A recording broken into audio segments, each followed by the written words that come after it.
పక్క రాష్ట్రాపోళ్ళకి మాత్రం అన్ని అంటే గ్రూప్ 1కి సంబంధించి కావచ్చు, ఇంతకుముందు నిరుద్యోగులకు సంబంధించి కావచ్చు, ప్రతీదీ వెసులుబాటు ఉంటది పక్క రాష్ట్రంలో. మరి తెలంగాణ రాష్ట్రంలో ఈ మొండి వైఖరి సర్కార్‌ది ఎట్లా అనిపిస్తుంది? ఇక్కడ ఏమైతుందంటే అన్‌ఎంప్లాయ్‌మెంట్ ఇష్యూ అనేది బేసిక్‌గా చాలా సెన్సిటైజ్డ్ ఇష్యూ. చాలా వోలటైల్ ఇష్యూ. అది anybody can take up, anybody can become a leader on this and anybody can address anybody. Unemployment issue అనేది చాలా పెద్ద ఇష్యూ. ఎంత పెద్ద ఇష్యూ అంటే అది దాదాపు డైరెక్ట్‌లీ ఆర్ ఇండైరెక్ట్‌లీ 30,00,000 ఫ్యామిలీస్‌కి సంబంధించిన ఇష్యూ.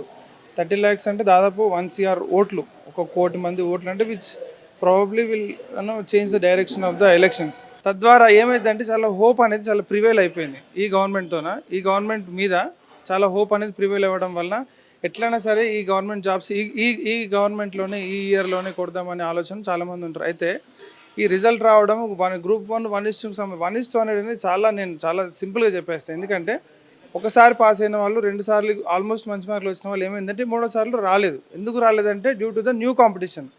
ఆర్టిఫిషియల్గా నువ్వు కాంపిటీషన్ పెంచడం వల్ల కొత్త వాళ్ళు వెనుకబడిపోయారు, పాత వాళ్ళు వెనుకబడిపోయారు. ఎందుకంటే ఇప్పుడు తెలంగాణలో మనకు గ్రామీణ విద్యార్థి పిల్లలు, మండలాల్లో చదువుకున్న వాళ్ళు, మండల లైబ్రరీలో చదువుకున్న వాళ్ళు వాళ్ళు ఏంటంటే వాళ్ళకు ఆశ ఉంటుంది. నేను ఒక డిప్యూటీ కలెక్టర్ అవుతా, నేను ఒక ఎంపీడీఓ అవుతా, నేను ఒక డిఎస్పీ అవుతా, any department, Panchayat Raj, labour department ఏదో ఒక దాంట్లో group 1 state civil service highest క్యాడర్లో ఉండాలని ఒక ఆలోచన ఉంటుంది. అయితే ఈ ఎగ్జామ్కి వచ్చేసరికి 1:50 తీయడం వల్ల చాలామందికి అన్యాయం జరిగి చాలామంది వెనకాలనే ఉండిపోవడం జరిగింది. Not because of their performance. వాళ్ళ పెర్ఫార్మెన్స్ మంచిగానే ఉండొచ్చు, కానీ maybe due to different reasons వాళ్ళు వెనకాల పడు. అయితే అందరికీ సమానమైన గ్రౌండ్ ఇవ్వాలనే ఉద్దేశంతో 1:100. 1:100 వల్ల గవర్నమెంట్కి ఏ నష్టం లేదు. మహా అంటే ఒక 2 నెలలు కరెక్షన్ ఎక్కువ టైం పడుతుంది.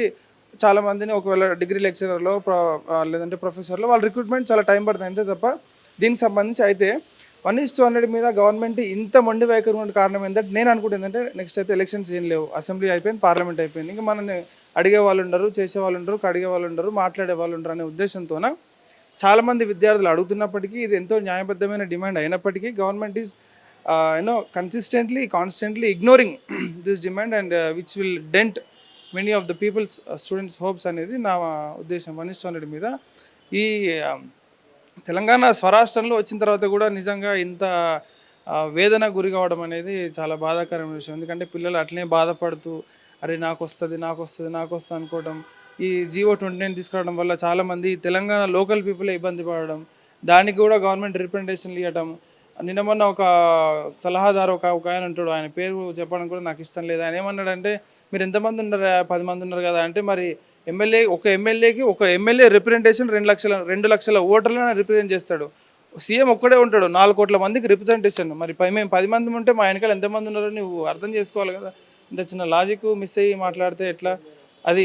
సో ఇప్పటికైనా మా బాధలు అర్థం చేసుకొని మీరు మాకు సంబంధించిన issues as soon as possible resolve చేస్తే చాలా మంచిది. లేదంటే ఇంకా ఉద్యమాలు ఇట్లనే పోతూ ఉంటాయి, గవర్నమెంట్ కూడా టాప్లో అయ్యే అవకాశం ఉంది.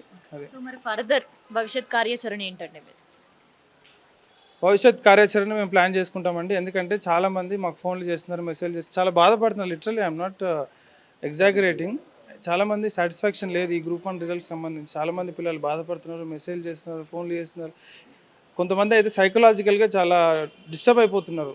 ఇంకా మాకు వాళ్ళు కావాలంటే మీకు పర్సనల్గా మీకు డీటెయిల్స్ ఇస్తాను. కానీ చాలామంది వరంగల్ నుంచి, ఆదిలాబాద్ నుంచి, ఖమ్మం నుంచి ఏంది మా పరిస్థితి ఇట్లా అయిపోయింది, మేము సరిగ్గా రాయలేకనా, మా system has to deliver the justice to them.